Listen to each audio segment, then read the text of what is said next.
Okay, I've got my little quilt sandwich made up, and I've already done a little bit of free motion stitching to get started. Free motion stitching is basically just stitching without the feed dogs, and you're guiding the fabric yourself, and that's going to determine your stitch length, and just you can move the fabric however you want. The pattern I've done is just what's called a meandering pattern. Kind of looks like little pieces of a puzzle. The key to that is just you're not supposed to cross your lines or just to make a meandering, just a kind of an all-over design. And I've stitched over the flowers and everything. I just want to kind of meld the whole background together.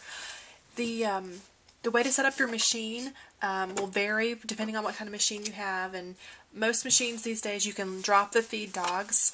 You may need to look at your user guide to see how to do that, or if it's an older machine it may have a feed dog cover. And also there are free motion feet, and also you can use what's called a darning foot. I just have regular cotton thread in the top and bobbin of my machine, and I'm just going to take it and just start filling in all over the entire piece in with, like I said, a meandering pattern. I'll just show you a little bit of that, and then I'll finish it up and show you the end.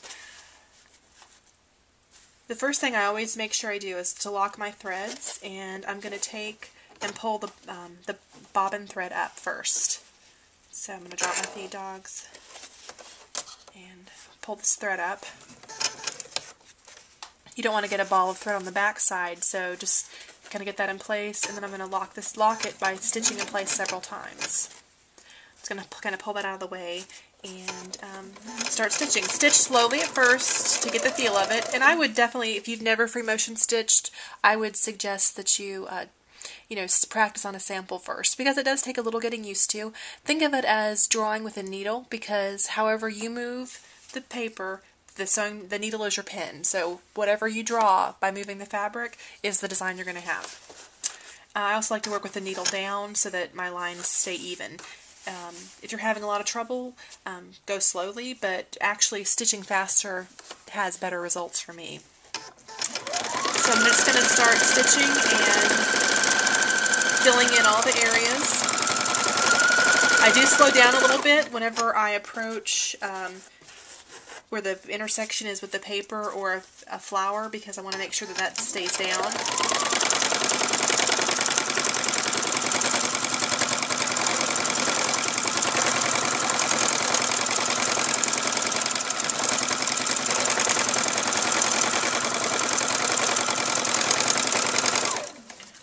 One thing that you're going to find, your sewing needle will dull quickly whenever you're stitching through papers. So if you start having missed stitches on your machine, I would probably change out the needle first.